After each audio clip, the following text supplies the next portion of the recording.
भगवान की मर्जी। हेलो हाय फ्रेंड्स, मैं हूं सपना और मैं लाती हूँ आपके लिए नई नई कहानियां। तो आज की कहानी है भगवान की मर्जी। कहानी पसंद आए तो लाइक कमेंट शेयर सब्सक्राइब जरूर करिएगा। एक आदमी मंदिर में सेवा करता था। उसका काम मंदिर की सफाई करना था। भक्तों और श्रद्धालुओं द्वारा दिए गए दान में थोड़ा बहुत उसे मंदिर के पुजारी द्वारा दिए जाता था। इसी तरह उसका गुजारा बसर चल रहा था।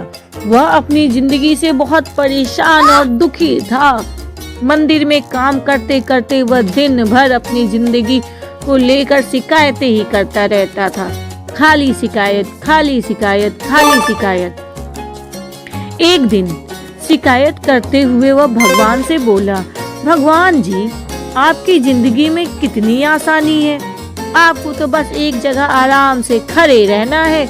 मेरी जिंदगी को देखो, कितनी कठिन जिंदगी जी रहा हूँ मैं। दिन भर कड़ी मेहनत करता हूँ, तब कहीं जाके थोड़ी बहुत रोटी नसीब होती है। काश मेरी जिंदगी भी आपकी तरह हो जाती तो कितना मजा आता। मैं भी दिन भर बैठकर आराम करता रहता आपकी तरह और मजे ही मजे रहता।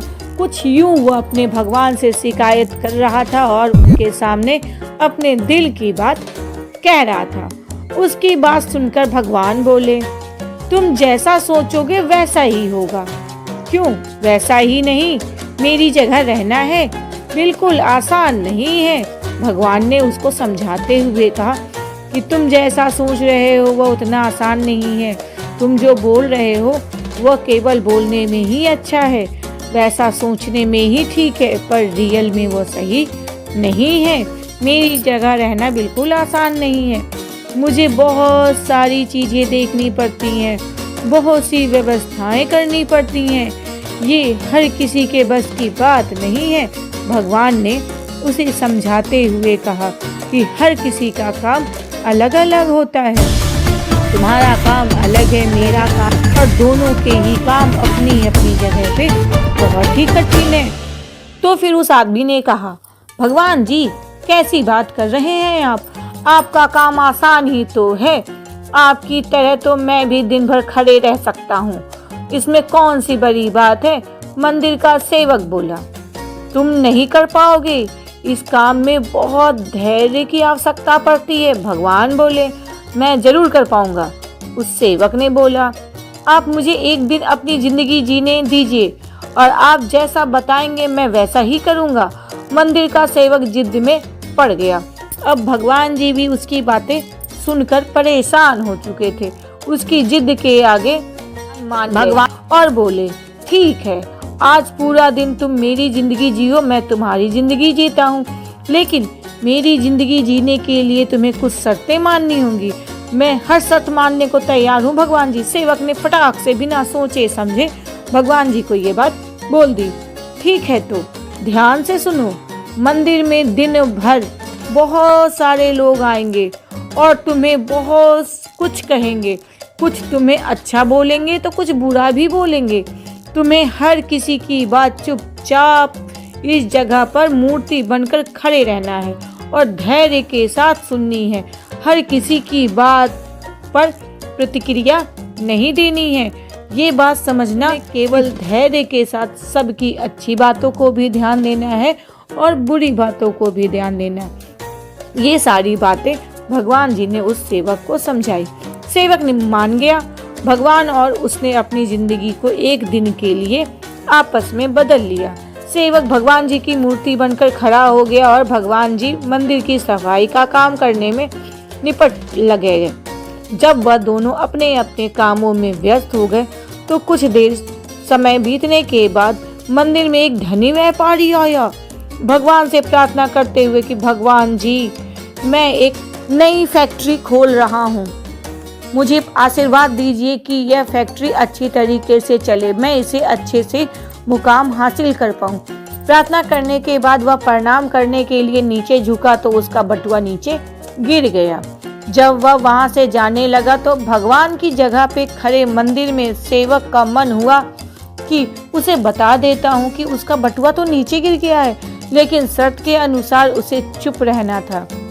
इसलिए वह कुछ नहीं बोला और खामोश वहीं पे खड़ा रहा। इसके बाद तुरंत एक गरीब आदमी वहां आया और वह भगवान से बोला, भगवान जी, बहुत गरीब हूँ, जीवन काट रहा हूँ, मैं किसी तरह अपने परिवार का पेट पाल रहा हूँ, माँ की दवाइयों की व्यवस्था करनी है, समझ नहीं पा रहा हूँ कि इतना सब कुछ मैं कैसे करूँ। आज देखो मेरे पास बस 1 रुपए है, इससे मैं क्या ही कर पाऊँगा। आप ही कुछ चमत्कार करो और मेरे लिए धन की व्यवस्था कर दो। उस निर्धन गरीब आदमी ने भगवान के सामने गिड़गिड़ाते हुए विनती की, हे भगवान, मेरे कष्टों को दूर करो, आप ही जो हो वो आप कुछ ना कुछ तो मेरा रास्ता दिखाओ, इन 1 रुपए में कुछ ना होने वाला है। वह गरीब आदमी विनती कर ही रहा था। प्रार्थना करने के बाद जैसे ही वह जाने के हुआ, उसने नीचे गिरा हुआ व्यापारी का बटुआ दिखाई दिया। उसने बटुआ उठा लिया और भगवान को धन्यवाद बोलते हुए बोला, भगवान जी, आप धन्य हो, आपने मेरी प्रार्थना इतनी जल्दी सुन ली। इन पैसों से तो मेरा परिवार कुछ दिन भोजन कर सकता है, माँ की दवाइयों की हो जाएगी।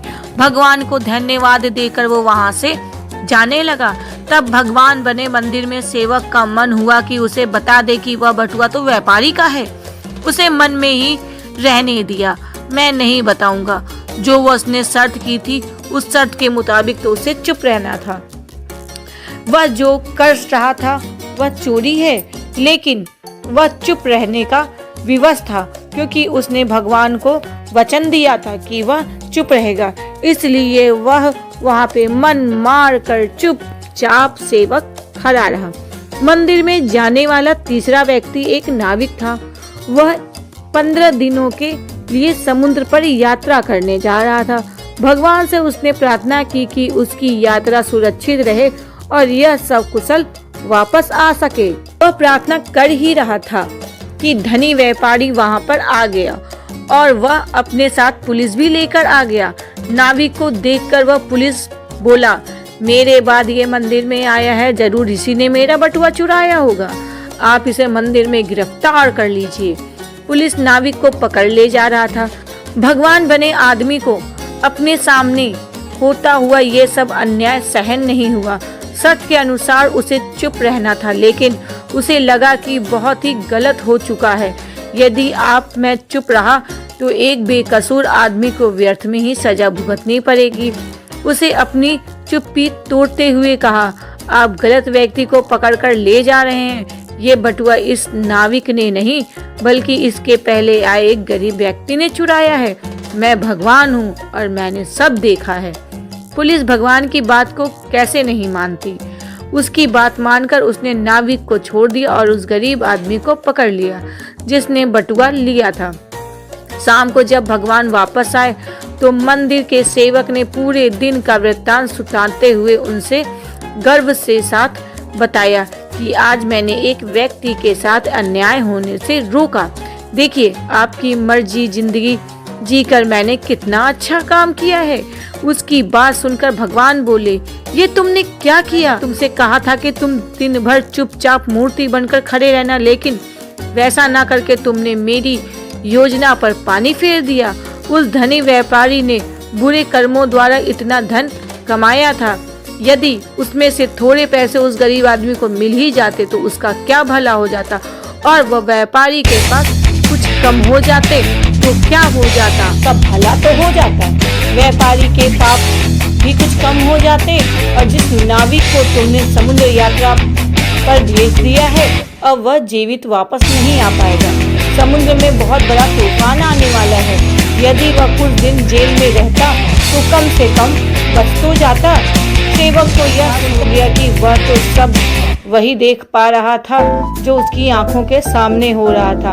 उन पीछे होने वाले वास्तविकता को तो देख ही नहीं पा रहा था। जबकि भगवान जीवन के हर पहलू पर विचार कर योजना बनाते हैं और लोगों के जीवन को चलाते हैं। तो सीख, हम सभी भगवान की योजना को समझ नहीं पाते हैं। जब हमारे साथ कुछ गलत हो रहा होता है या हमारे हिसाब से नहीं हो रहा होता है तो अपना धैर्य खोकर हम भगवान को दोषी देने लगते हैं। हम ये समझ ही नहीं पाते हैं कि इन सब के पीछे भगवान की कोई न कोई योजना छुपी हुई होती है। ऐसे समय में हमें भगवान पर विश्वास और धैर्य रखना चाहिए और उसी की आवश्यकता है।